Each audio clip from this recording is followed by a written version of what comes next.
Hey guys, this is Daily Space Observations, bringing you your daily dose of space. So, before I start this video, here is a disclaimer. If you like seeing clips of celestial events news on the astronomical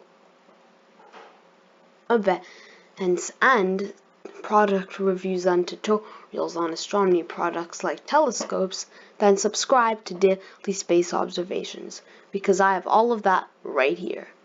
So, this is the night sky forecast of July 2018. Let's start off with the planets. So, let's go back a bit to about 9 o'clock. So at 9 o'clock we have Venus, and Venus is in the constellation of Leo right now with a magnitude of minus 4.09, which if you don't know, that's very bright, and it will start rising up as the days go on, but then after it goes up, it's gonna set, because what's happening is on the south side, everything is rotating from southeast and then to southwest and then down, but then as the days go on, or west, but then as the days go on, Venus is going to get higher and higher up before it sets.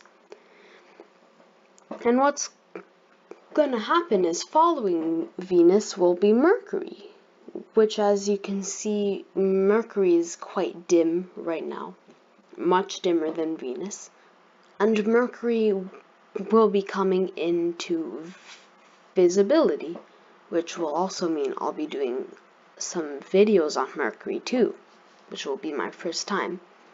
Now let's go back to the current time and see what's happening there. Oh yes, so here, before I do that, Jupiter will start going down because, as I said, the stars and planets go from here all the way to there.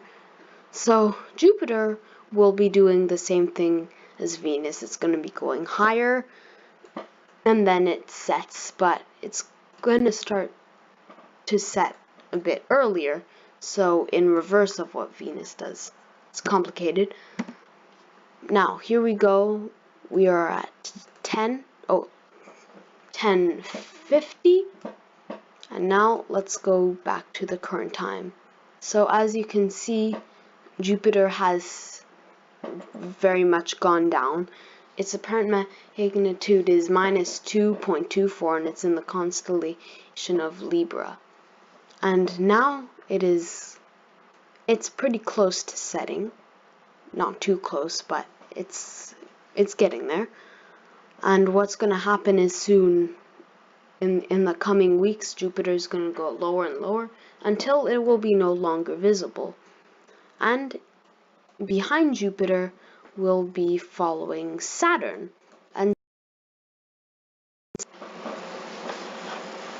the same thing too, as after Saturn's opposition, it's gonna start, or after its opposition, Saturn is now moving up in the sky, and soon it's gonna go all the way to southwest, and then following Saturn will be Mars.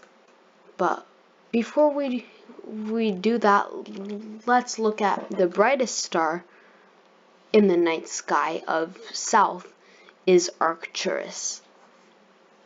Arcturus is very bright, and it seems to be going down too, like the planets are, but except it's going from higher up.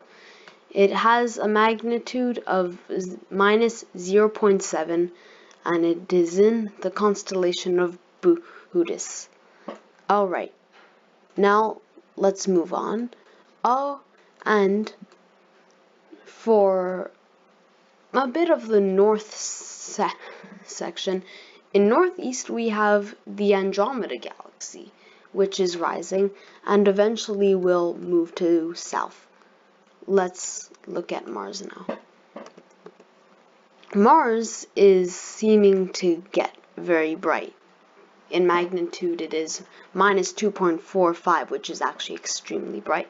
And that is because it's approaching closer to Earth because of its upcoming opposition on the 21st of July. Yes, Mars will be shining very bright. It's going to be shining brighter than Jupiter.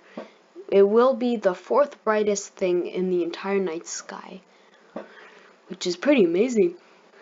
But usually Mars is quite a dim star. It is in the constellation of Capricornus, or it will be, and it will be rising and following Saturn, and of course advancing to southwest, as I talked about. So let's go to the day of Mars's opposition. So as you can see, the moon will almost be directly facing southwest, which looks like more than a half moon, a waxing gibbous, I think. And as you can see, Jupiter has completely come out of visibility at this time on July 21st, which is because it is already set. No, it's right here. So, as you can see, Jupiter has almost set. It's much lower down. And probably by the end of July, it's gonna be completely set. Now let's go to Mars. So, as you can see, Mars is brighter than Jupiter, or as bright. And let's see how much magnification it will take to get a view of Mars's actual details. Okay, stop. Let's go to the magnification of my 20 times eyepiece. Oh, a little problem there. Oh, it's all done. So at 20 times, you can see Phobos, one of Mars's moons, will be appearing. Mars will look like its old red self. But as you can see, its physical appearance is just starting to emerge. Let's move on to 40 times. So at 40 times, Mars looks really good. You can see its real red appearance now, its real physical details, its surface details, but not its polar ice caps. But with my Barlow lens, I can take my high magnification eyepiece and turn it into an 80 times, in fact. So let's see. Oh, too far. So at 80 times, we get a very good view of Mars. But in fact, I can get an 120 times eyepiece. Unfortunately, I have a 60 times eyepiece, but my adapter doesn't fit on it, so I can't get my phone on it. But so with the Barlow lens, it is at 120 times. So let's test that. So at 120 times, 125. Hold on. Pretty much at 125 times, you'd get an extremely good view of Mars. Sadly, I don't think its polar ice caps are visible. Let me just magnify. Nope, it doesn't seem like its polar ice caps will be visible, but that's okay. Let's zoom out now. But there will be another big event too that is taking place a few days or 6 days after Mars's opposition on July 27th. On July 27th. hold on, something's wrong here. On July 27th, Mars and the moon will have a pretty close approaching, except the moon is going to do something very special for the whole century. The moon will have the longest lunar eclipse in the last 100 years. I don't think it's visible on this app, or I'm not at the right time. But the moon will in fact be having a lunar eclipse, and it will be red, and the lunar eclipse is the longest one in the last 100 years. It will last 4 hours and a few minutes, but the moon will be red for about 1 hour and 40 minutes, which is a very long time. I will, if the sky is clear,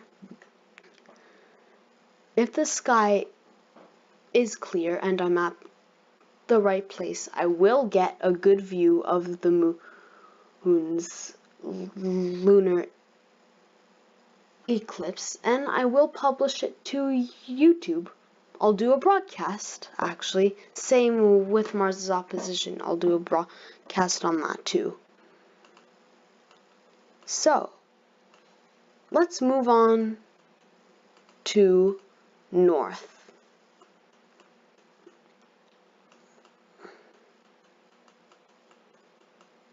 So at north, we have, oh, we are not at north. Here we go. So I don't really focus on north too much, but here at north we have the Hercules. No, sorry. This is here we go. So sorry. This is Perseus. So Perseus will be rising in between the north and the northeast. And its brightest star, Mercury, is actually part of a star cluster. It's not a very big one, but it is a cluster. And it's in the center of the whole thing, too. I think I'm a bit too zoomed in. So yes, it is the Perseus cluster, in fact. And it will be rising, and eventually it's gonna go all the way to south, meaning I'll get a view of the star cluster and I'll post it to YouTube. And finally, let's go. So west I talked about already with Venus and everything. So this is the forecast of the night sky of July 2018. I hope you're ready for these events, and I'm sure that you've learned something about the night sky for July, and I will see you in my next video. Peace out.